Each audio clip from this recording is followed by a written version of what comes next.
6월 26일 하루를 시작하는 말씀입니다. 오늘 우리에게 주시는 말씀은 고린도전서 15장 20절에서 34절까지 말씀입니다. 그러나 이제 그리스도께서 죽은 자 가운데서 다시 살아나사 잠자는 자들의 첫 열매가 되셨도다. 사망이 한 사람으로 말미암았으니 죽은 자의 부활도 한 사람으로 말미암는도다. 아담 안에서 모든 사람이 죽은 것 같이 그리스도 안에서 모든 사람이 삶을 얻으리라. 그러나 각각 자기 차례대로 되리니 먼저는 첫 열매인 그리스도요, 다음에는 그가 강림하실 때에 그리스도에게 속한 자요, 그 후에는 마지막이니 그가 모든 통치와 모든 권세와 능력을 멸하시고 나라를 아버지 하나님께 바칠 때라. 그가 모든 원수를 그 발 아래에 둘 때까지 반드시 왕노릇 하시리니 맨 나중에 멸망받을 원수는 사망이니라. 만물을 그의 발 아래에 두셨다 하셨으니 만물을 아래에 둔다 말씀하실 때에 만물을 그의 아래에 두시니가 그 중에 들지 아니한 것이 분명하도다. 만물을 그에게 복종하게 하실 때에는 아들 자신도 그때의 만물을 자기에게 복종하게 하신 이에게 복종하게 되리니 이는 하나님이 만유의 주로서 만유 안에 계시려 하심이라. 만일 죽은 자들이 도무지 다시 살아나지 못하면 죽은 자들을 위하여 세례를 받는 자들이 무엇을 하겠느냐? 어찌하여 그들을 위하여 세례를 받느냐? 또 어찌하여 우리가 언제나 위협을 무릅쓰리요? 형제들아, 내가 그리스도 예수 우리 주 안에서 가진 바 너희에 대한 나의 자랑을 두고 단언하노니 나는 날마다 죽노라. 내가 사람의 방법으로 에베소에서 맹수와 더불어 싸웠다면 내게 무슨 유익이 있으리요? 죽은 자가 다시 살아나지 못한다면 내일 죽을 터이니 먹고 마시자 하리라. 속지 말라. 악한 동무들은 선한 행실을 더럽히나니 깨어 의를 행하고 죄를 짓지 말라. 하나님을 알지 못하는 자가 있기로 내가 너희를 부끄럽게 하기 위하여 말하노라. 아멘. 오늘도 고린도전서 말씀을 나누기를 원합니다. 제가 지난 수요 예배 때 말씀을 나눴습니다. 출애굽기 17장 말씀이었는데요. 이런 내용이었습니다. 이스라엘 백성은 마라에서 쓴물로 인하여 원망했습니다. 신광야에서는 먹을 것이 없다고 하나님께 원망하며 불평했습니다. 그리고 다음 도착지인 르비딤에서도 물이 없다고 원망했습니다. 그런데 중요한 것은 문제는 물이 아니고 먹을 것이 아니었다라는 겁니다. 그들에게 있어서 진짜 문제는 무엇이냐면 하나님을 신뢰하지 못하는 것이 문제였습니다. 이스라엘 백성들은 계속해서 같은 질문을 합니다. 여호와께서 우리 중에 계신가 안 계신가? 하나님은 그 질문에 설명으로 답하지 않으셨습니다. 반석에서 물을 내셨습니다. 그리고 그 반석은 장차 오실 예수 그리스도를 가리키고 있었습니다. 그런데 오늘 본문으로 이제 들어와서요. 고린도 교회도 비슷한 질문을 합니다. 정말로 하나님께서 마지막까지 우리를 책임지시겠는가? 정말로 죽음 이후에도 우리에게 소망이 있는가? 죽음 이후에 하나님 나라가 정말로 존재하는가? 우리도 이런 질문을 할 때가 있지 않습니까? 고린도 교회는 문제도 많고 탈도 많은 교회였습니다. 세상의 포로가 된 교회였는데요. 교회의 세속화라고도 할 수 있습니다. 하나님 나라에 속했던 교회. 그런데 세상을 바꾸는 것이 아니라 세상의 모든 특징들을 그대로 교회로 가져와 삶으로 가져와 그대로 답습하더라라는 겁니다. 왜 세속화가 일어나는 것입니까? 이렇게 질문할 수 있을 것 같아요. 왜 썩어질 이 땅의 즐거움은 우리에게 그렇게 자극적이고 매력적인가라고요. 세상의 것들 즐겁습니다. 세상의 것들 매력적입니다. 우리는 그것들을 소망합니다. 사도 바울은 이것에 대한 원인을 부활에 대한 불신에서 찾고 있습니다. 그 당시 고린도 교회는 헬라 철학의 영향을 많이 받았습니다. 앞에서도 이 이야기를 했었는데요. 그들은 육체는 악한 것이고 영혼만 중요하다고 생각했습니다. 그러다 보니 예수님께서 몸으로 부활하셨다라는 것을 믿을 수가 없었고 성도의 부활도 회의적으로 바라보는 겁니다. 그런데요, 부활을 믿지 않으면 어떻게 됩니까? 삶이 달라지는 겁니다. 이 세상이 전부가 되어버리는 겁니다. 자연스럽게 썩어질 것에 소망을 두고 살아가는 것이죠. 영원한 하나님 나라보다 지금의 성공이 중요하고요. 장차 받을 하나님 나라의 그 상급들보다 지금 당장 내가 만족하는 것이 중요합니다. 그래서 사도 바울은 부활을 단순한 교리 문제만이 아니라 삶의 문제로 다루고 있습니다. 우리는 이틀에 걸쳐서 이미 15장 말씀을 살펴보았습니다. 간략하게 설명하면요, 이런 내용입니다. 바울은 먼저 예수님의 부활이 역사 속에서 실제로 일어난 사건임을 말합니다. 수많은 증인들이 아직도 살아있고 자신도 직접 부활하신 예수님을 만났노라고 증언하고 있습니다. 그리고 이어서 이렇게 말하지요. 만일 그리스도의 부활이 없다면 우리의 믿음도 헛되고 전파도 헛되며 우리는 여전히 죄 가운데 있을 것이다 라고 말하는 겁니다. 그리고 19절에서 이렇게 선언합니다.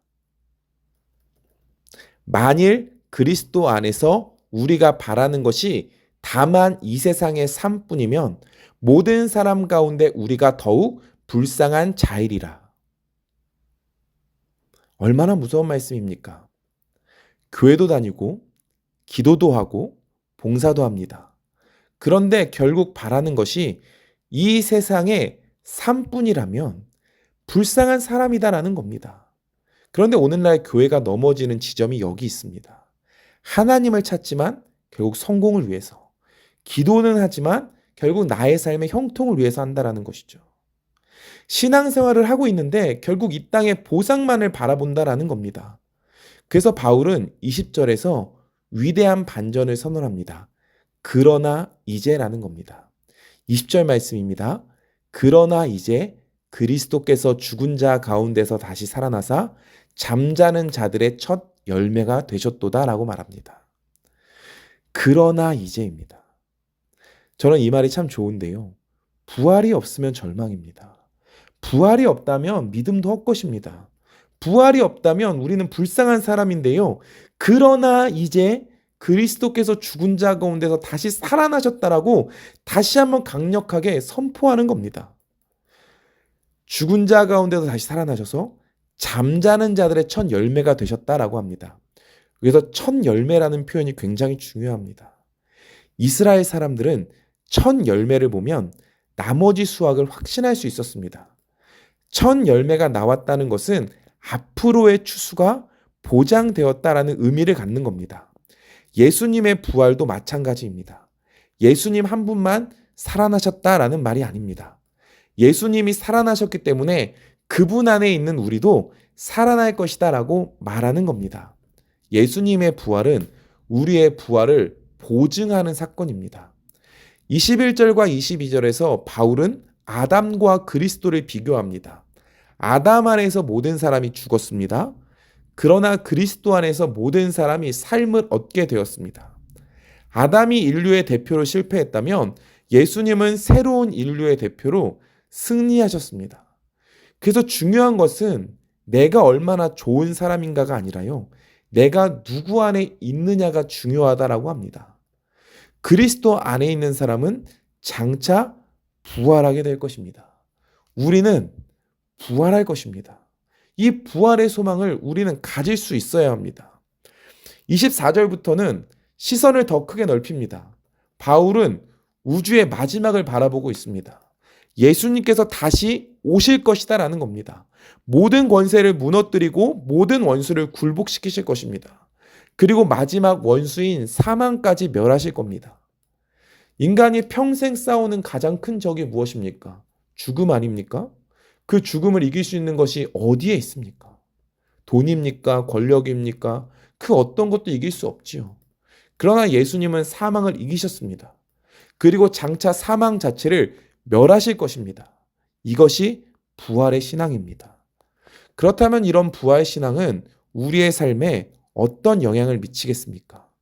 바울은 30절부터 자신의 삶으로 설명하고 있습니다. 30절 말씀입니다. 또 어찌하여 우리가 언제나 위험을 무릅쓰리요? 라고 말합니다. 바울은 복음에 미친 자였지요. 그 복음을 전하면서 수없이 죽을 위기를 만났습니다. 매를 맞았고 감옥에 갇혔습니다. 버림받았습니다. 핍박을 받았습니다. 그런데 바울이 멈췄습니까? 멈추지 않았습니다. 왜입니까? 부활을 믿기 때문에요. 그래서 31절에 고백하는 겁니다. 나는 날마다 죽노라. 바울은 죽음을 두려워하지 않았습니다. 왜냐하면 죽음이 끝이 아니라는 것을 확신했기 때문입니다. 그는 영원히 살 것을 믿었습니다. 그 삶이 진짜 삶임을 믿었습니다. 죽음이 주님의 손 안에 있고 사망이 예수님을 이길 수 없다는 것, 그리스도의 사랑에서 자신을 끊을 수 있는 것이 아무것도 없음을 믿었기에 바울은 안전보다 믿음을 선택했습니다. 복음을 선택했다라는 겁니다. 오늘날 세상은요, 안전을 최고의 가치로 여깁니다. 제가 수요일날 이런 이야기를 했었습니다. 다윗이 되고 싶으십니까? 골리앗이 되고 싶으십니까? 우리는 다윗이라고 이야기합니다. 그러나 머리로는 다윗이 되고 싶다고 이야기하고 입술로는 그렇게 고백하지만 우리의 마음으로는 골리앗이 되고 싶다라는 겁니다. 강해지고 싶고 걱정 없는 삶을 살고 싶고 하나님 의지하지 않아도 되는 그런 강한 삶, 그것을 우리는 꿈꾼다라는 것이죠. 그리고 그것을 기도한다라는 겁니다. 그런데 하나님은 광야에서 가르치셨습니다. 강한 사람을 사용하시는 것이 아니라 하나님을 의지하는 사람을 사용하신다고요. 부활신앙도 마찬가지입니다. 부활을 믿는 사람은 이 세상의 것만을 위해서 살지 않습니다. 이 세상에만 소망을 두며 자신의 안전만을 위해서 살아가지 않습니다. 영원을 바라보며 살아가는 것이죠. 하나님 나라를 위해서 살아가는 것이고 하나님의 뜻을 이 땅에 이루기 위해서 살아가는 겁니다. 그래서 바울은 마지막으로 강하게 말합니다. 33절입니다. 속지 말라. 악한 동무들은 선한 행실을 더럽히나니. 무엇이라고요? 속지 말라고요. 무엇에 속지 말라는 겁니까? 이 세상의 전부라는 거짓말에 속지 말라는 겁니다. 먹고 마시는 것이 인생의 전부라는 거짓말, 성공의 전부라는 거짓말, 눈에 보이는 것이 전부라는 거짓말에 속지 말라는 겁니다. 부활을 잃어버리면 사람은 욕망대로 살아갑니다.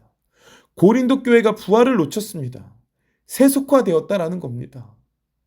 그러나 부활을 붙들면 하나님 나라를 바라보게 되는 겁니다. 그래서 34절은 이렇게 마무리하지요. 깨어 의를 행하고 죄를 짓지 말라고요. 부활은 단순히 우리가 죽은 뒤의 이야기가 아닙니다. 오늘을 어떻게 살아갈 것인가를 결정하는 믿음입니다. 광야 학교의 목적도 하나님 의지하는 것이었습니다. 부활신앙의 목적도 영원을 바라보는 것입니다. 그러니 썩어질 것에 인생을 걸지 마십시오. 세상에 주는 안전만 붙들고 살아가지 마십시오. 첫 열매 대신 우리의 부활이요 생명이신 예수 그리스도를 붙드십시오. 그분이 살아나셨기에 우리도 살아날 것입니다. 이 소망으로 오늘을 믿음으로 살아가시는 태국한인교회 모든 성도님들 되어지시기를 간절히 소망합니다. 기도하겠습니다. 하나님 사랑합니다. 하나님, 우리는 부활을 소망합니까? 영원한 하나님 나라를 꿈꾸고 있습니까? 주님이 다시 오실 것을 믿음으로 고백하며 이 땅에서 코람데오로 살고 있습니까? 주님, 우리는 이 땅의 것만을 바라보며 이 땅의 것을 전부로 여기고 살고 있진 않습니까? 주님, 우리의 시선이 주님을 바라보게 하시고 부활의 소망으로 이 땅을 살아가는 오늘 우리가 되게 하여 주시옵소서. 함께 하시면 믿사오며 감사드리며 예수님의 이름으로 기도합니다. 아멘.